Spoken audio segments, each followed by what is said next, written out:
So very quickly, we are going to be watching the video of this girl where she responded, you know, to come out to say our own side of the story. Of course, the whole thing is just a it's kind of skeptical, but at the end of the day, maybe you have a one or two things to say.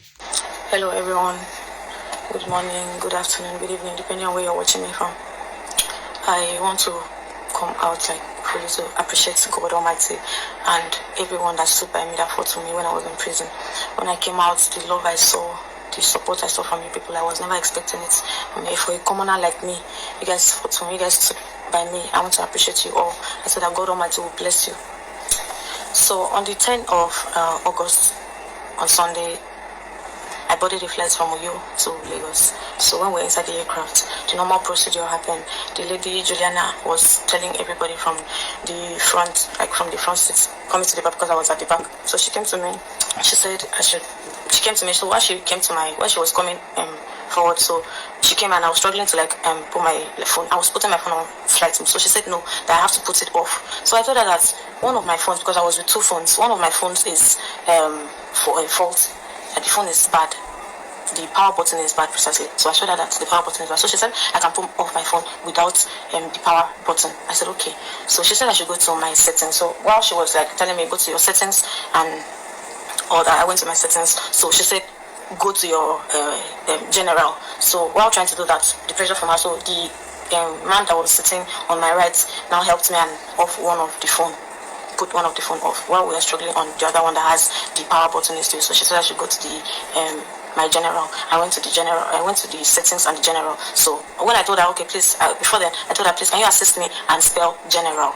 She said she cannot touch my phone. She can never touch my phone. Children of nowadays. So I now turned to the guy that helps me to off one of my phone. I told him, please, can you assist me and spell general? So the guy now collected my phone and showed me and spelled type general on this thing. So when I went to her, okay, this is the general. I am here now. So the phrase that she was even giving me was not even encouraging. I had to click with the same guy again on my right. So please, can you please do you know how to she said, do you know how to help me and off it from here, please? He now said, okay, no problem. He helps me and off the phone eventually. So now off the phone, the two phones, put it where it's supposed to be on the aircraft. And I thought, okay, I have offed my phone. So when she wanted to leave, she said, you will see. I didn't take that to her because I've already eventually offed my phone, which I was having problem in offing it. So I eventually offed the phone. So that was it. When we landed Lagos, everybody was going out of the aircraft. I was pressed. I went to pee. So going to the toilet, somebody was already inside the toilet, and I had to wait for the person to come out. So when the person eventually came out, I went inside and pee and eventually come out. I cannot stay inside the aircraft, inside the toilet, because it's so small and so uncomfortable to be in there. So I now rushed pee and packed myself again and come outside. So coming outside, everybody already left. I had to rush, carry my stuffs and move to rush out of the aircraft. So going out of the aircraft, this lady Juliana stopped me, and I asked her, why did you stop me? Why are you stopping me from going out of the aircraft? Everybody has left, so I need to go out. She didn't say anything to me. She was just staring at me with the same bad eye, and that was when I now remember that this is the same person that was instructing me to put on my phone. I eventually did. So she said, she didn't say anything. No, she didn't say anything. She just she was just staring at me there with the bad eye. So that was when I, on my phone, put the phone, started recording. That was when she backed the facing the front and backing me. So I was just please, madam, leave let me pass. She didn't answer me. She ignored me. And after the video, I picked the phone. When I picked the phone, that was when she noticed I was videoing her. So she now pushed me inside the aircraft back, dragged my frontal. This is the frontal I wore that day. She dragged the frontal. Dragged the process of dragging my clothes, my gold from neck. I was wearing, this is the gold I was wearing. She dragged it from my neck with the clothes. The process, my phone, everything went down and broke. The phone broke, cut. The phone broke, everything, even this phone. So I was no, why did you do that? Why did you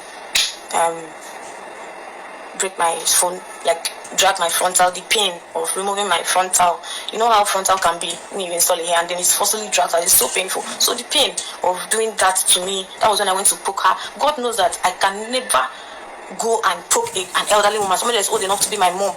Poke her for what? Poke her. It was the pain she inflicted on me, the frontal pain, dragging my gold and everything on the floor. That was the anger. I was so angry. I could not even like hold it. That was why I was asking her, why did you do that on the video, the trending video they posted? Why did you do that? Why did you do that? I asked her, why did you do? Because you dragging my frontal wig, like dragging me, calling me a prostitute at the process. No, I just had to ask her, why did you do that? Why did you do that? Although I poked her on the video, why did you do that? So while on that, the whole thing, like those guys came inside the aircraft and like started like surrounding me, and I was like, why? Now dragged me outside. That was when they dragging me from the. You saw how they dragged me from the video. That was that was what happened. Like they came inside, dragged me outside, and then at the process, she now like dragged my clothes, and the clothes, it was pain on me because it was pain. I thought that was my inner. It was pain on me. The pain of dragging it, and it's pain. It's wounded me inside. Out the pain and everything, the frontal pain, this other pain. I was just trying to like help myself when they dragging me out of it, trying to cover myself. My body was out there, and then they were videoing at the process. My body was out. I was even looking for ways to cover it. Some of them were like trying to like touch me, and I was trying to cover myself, defending myself. Like I was the only one there, and they were like surrounding me, trying to cover myself while they were trying to do video. All of them, they surrounded like videos, cameras everywhere. I was surprised because like I never expected that. Like tearing my clothes and videoing me, my body outside, my naked body outside, plus the pain. No, it was so much for one person to play. It was so much on me. I could not like hold myself again. I was just like very angry. Started like asking them, why would you do that to me? Why would you do this to me? And still like video me again and still put it out there. Like the trauma, like is so much on me right now because right, as I'm talking to you like now, I cannot like even go out again because my body is out there. People already know that this is the person. They know me. I cannot even like go out again. I'm ashamed to like go out because my body is out there. Some people have even used it to make sticker. So that was what happened inside the aircraft before the incident that I booked her. She already like inflicted pains on me which I could not bear it. So right now I don't know how I will just start from looking for work, going for a work interview. I'm into real estate. Imagine me going to sell a house or advertise a house or try to bring a client to buy a house now, and they are looking at my body. How do I even face them knowing that my body is out there? How do I face the whole like everybody that saw that video knowing that my body is out? How do I even like go for business? Imagine me going for business and somebody's looking all on my unborn kids coming to see that, or a man that will marry me saying that my reputation. No, Jesus. That is why the reason why I have not come out to say the part of the story is because I was still on treatment. I'm trying to round up my treatment. As you can see, like I'm trying to round up my treatment. That's why I could not come out to say the part of the story, what happened. So that was what happened inside that flight. It wasn't even like a big deal. I never expected that incident offing of phone, which I was trying to, not like when she said I should off the phone, I was like telling her no. I told her why the phone was still on, that it was because of the power button. So I never like know that to come out like this, seeing my body outside. People are even making mockery of me, sending me Instagram, WhatsApp, Facebook. My body is out there. So I don't know how I'll go from here, and I really want to continue my life, my normal lifestyle. People that knows me knows that I am not really a social media person. So I don't know how to face the whole like the people that saw my video, my family, the people that saw the video, facing them, doing business with them, coming to do business, and somebody's watching my body. It's so embarrassing. I don't even know how to come about with that. So this is the part of the story. This is all that happened inside the aircraft. So I'm happy I'm strong enough to be able to talk now. So please, this is what happened. I'm not a trouble person. I am not a nuisance. People that know me in real life, they know the kind of person I am. So that was what happened inside the aircraft, which I never expected them to be like escalate like this. Because not like I refused. This is not the first time I'm traveling. I never refused to off the phone. I only told her that my power button is bad and I needed her assistance to do that, which she refused. But the passenger that was sitting close to me assisted me eventually off the phone. So I thought that was it. So please, this was what happened, and I'm happy I've come up to tell you people what happened. But I'll round up my treatments, and I pray I should fully recover from everything and move forward and go back to my normal lifestyle. Please, thank you very much, and God bless you. Well, from what this girl has said, some people are not buying it. Initially, when I listened to her, when she was talking about, after the arguments between her and the air hostess, and they resolved it, put off your phone, don't put off your phone. But at the time when she said, oh, when everybody had left, she wanted to go to the toilet. After leaving the toilet, she came out for her to leave, and the air hostess just blocked her. I said, How? Because there was no altercation, there was nothing apart from okay, there was no quarrel or whatever that would suggest that the air hostess will not say, "Oh, don't pass." Something must have happened. I don't understand because as at the time she was trying to put a camera to video. Something had happened. So also some people are still arguing that before the video that these people put out there, the company put out there, the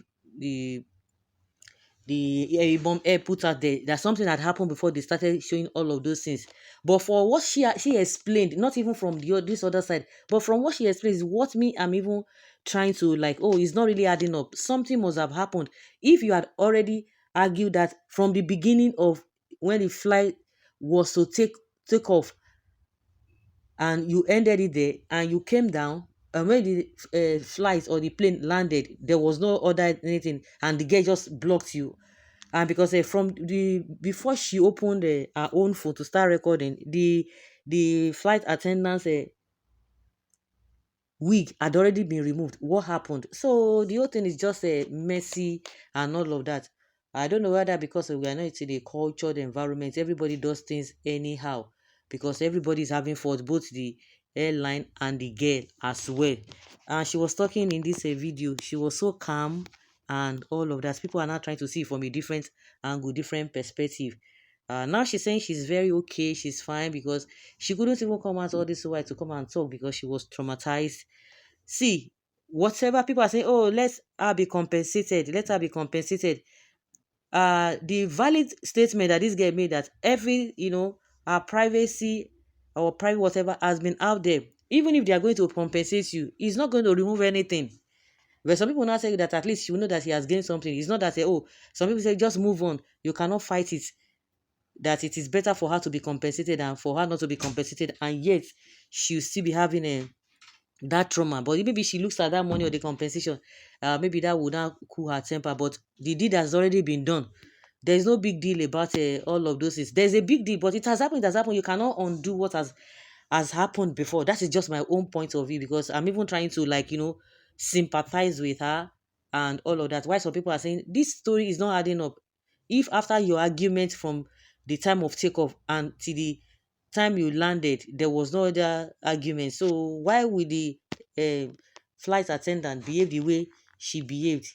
So I don't know who is going to be talking. This one say, "Oh, come and prove yourself." The other one say, "Come and prove yourself." You talk, you talk, you talk. But at the end of the day, it's still a judge that will judge that matter. So it's just unfortunate that what happened just really happened. Uh, I don't know what you guys think going forward. What is she going to do? What is she going to? How is she going to react? How is she going to feel? She just have to summon courage. You know what thing that came to my mind? As a religious person, as a Christian, I remember the story of the incident of Jesus Christ. Of course, some people will tell you that oh, when Jesus was being nailed on the cross, they did all manner of things that it was out of a moral whatever that made some people try to that they naked Jesus even when they were trying to spit on him, they spat on him and all of that, that they don't want to show us that part. That was what we are hearing. But at the end of the day, I'm just want to bring that so that she will be encouraged. There's nothing that has happened that has not happened before.